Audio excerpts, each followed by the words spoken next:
Charges are declarations of the powers of the gods or goddesses involved in the ritual, and are in themselves empowering and a way of linking the practitioner's own divine spark with that represented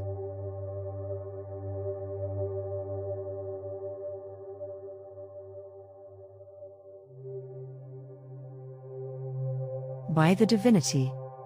They are similar to creeds in Christian religious service.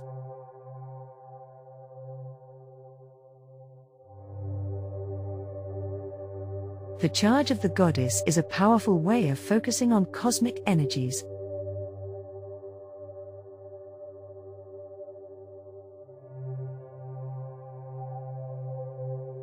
The goddess is considered to be both transcendent, or above and beyond the created universe, like the traditional idea of God on a cloud, looking down and judging creation, and also imminent, or manifest within every natural object, be it a flower, stone, animal, or person.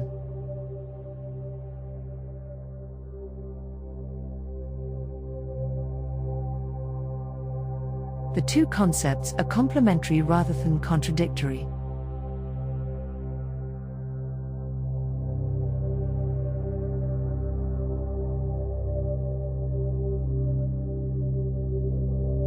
Some practitioners feel that charges are an attempt to formalize energies that are beyond definition within a more conventional spiritual framework, and that they are therefore artificial and restricting.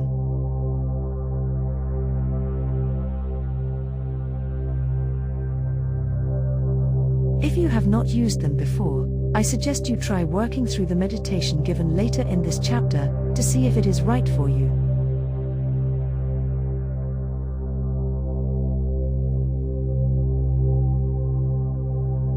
The first and most popular version of the charge of the goddess was created by Gerald Gardner's High Priestess Doreen Valiente, herself one of the most influential people in formal magical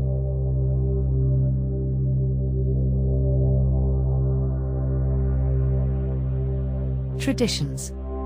Her version of the statement of the unifying principles of the goddess is widely quoted and often memorized, and sometimes adopted as a focus for trance work.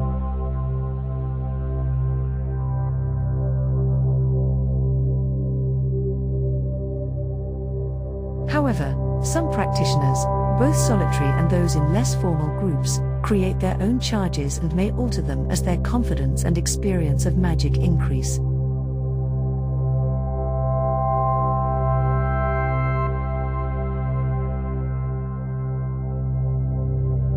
You can create your own charge at the beginning of some rituals, or use an existing one, even if you do not acknowledge the goddess as central to your personal spirituality.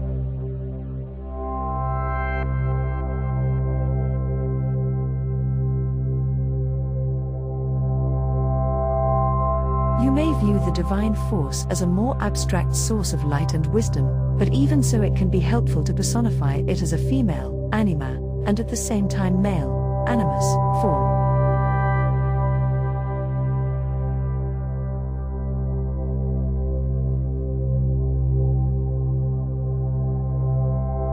Though the Valiente charge includes names of deities of both male and female forms, unless these mean something to you, you may want to exclude them or use names to which you personally relate.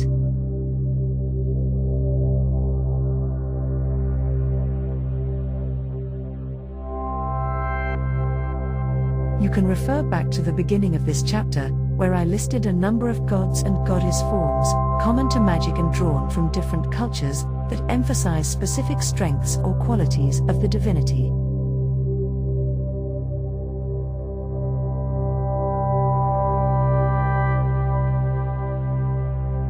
However, your own list overflows to all who seek and call in need. Finally, she is Kalak, the Veiled One, wise woman, healer and bringer of dreams, who in the winter of life transforms the old and outworn into new life to be born with the maiden in the spring.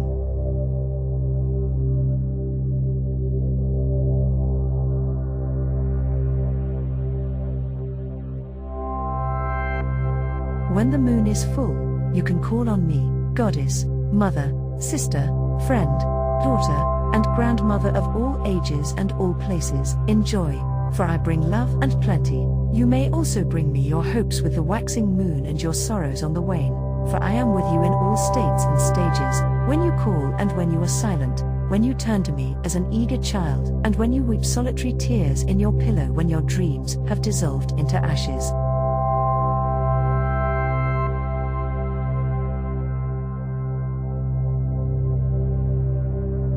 I hold the key to the mysteries of existence and the universe, but these I will share with all who come with a willing heart and an open mind.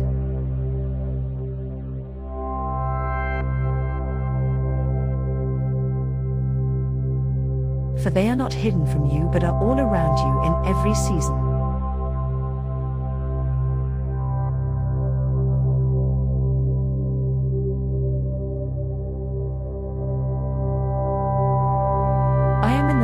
She passes through the sky, in the fertile earth and the mighty waters, for I am them as I am part of you, and you of me, and you too are of the same divine fabric as the moon.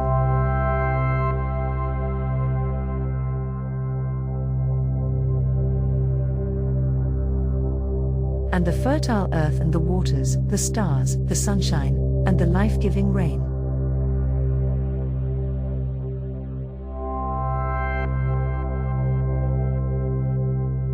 I do not ask sacrifice or worship, for I come to you in love as a gentle mother, with compassion, understanding, and forgiveness of those things in your heart that you fear to look on in yourself.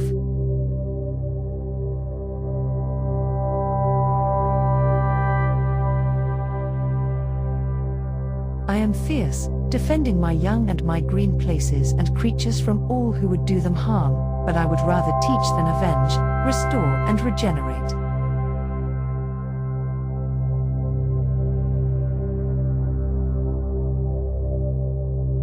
I am the great healer of sorrow, pain, loss and doubt.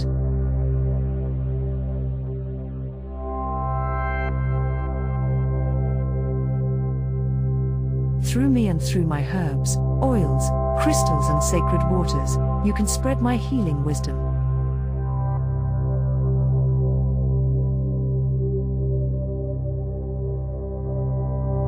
As I give life, so in death all return to me to be transformed, renewed and born again.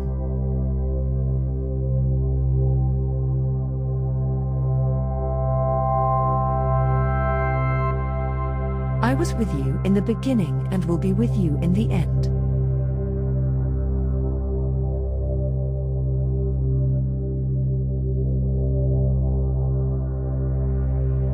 If you work with honor, love, humility and for the highest good, then you may realize your own divinity and spread light and fertility throughout the earth.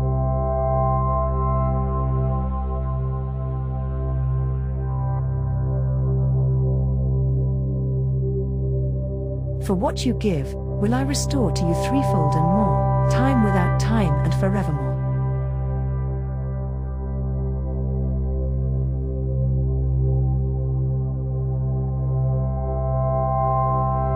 We are of the circle and we are the circle. May the circle be uncast but never broken.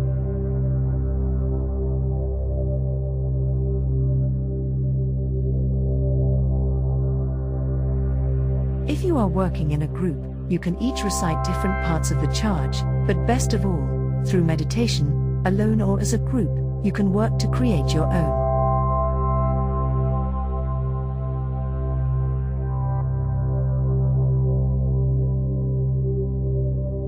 If you are a solitary practitioner, you can read or recite your charge into a candle flame or in a wild, open place, and feel the energies resounding beyond and within you.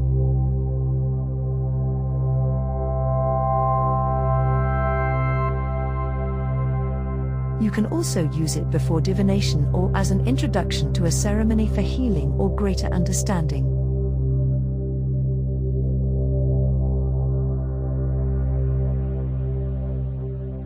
Meditation can last from 5 minutes to half an hour or more.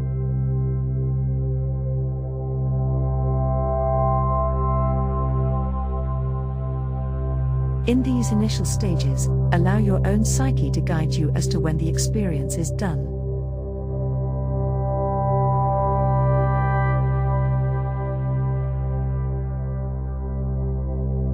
If other members of the group are still working, this is not a sign that their experience was more profound.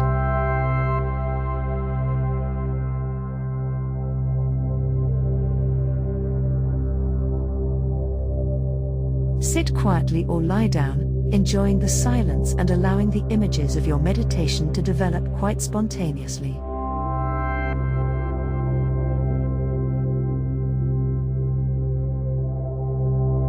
If you are working with a group, remain in the circle and pass round a bowl or chalice of pure water.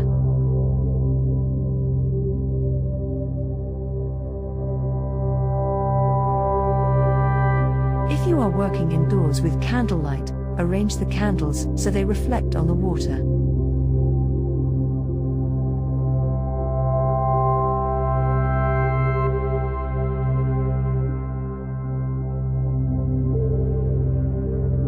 As each person gazes into the water, they can contribute a series of images about what the goddess represents to them, which will be stimulated by the meditation.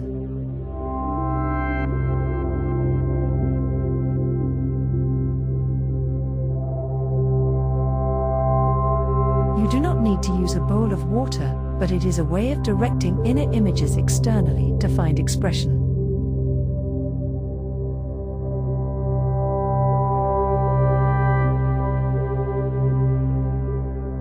Some people prefer to pass round a crystal ball or a large piece of uncut crystal.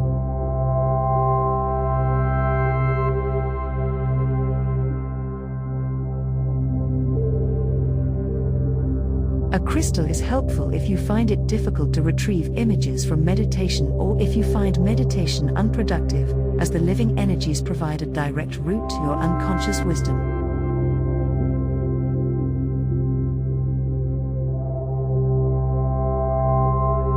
After your meditation, if you are working alone, surround a clear bowl of water with white candles and, looking into it, begin to speak. You may like to record your words on cassette to make them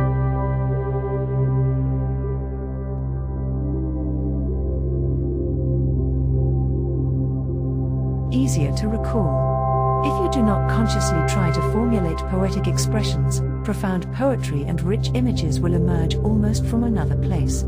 This is the deep pool of collective wisdom speaking.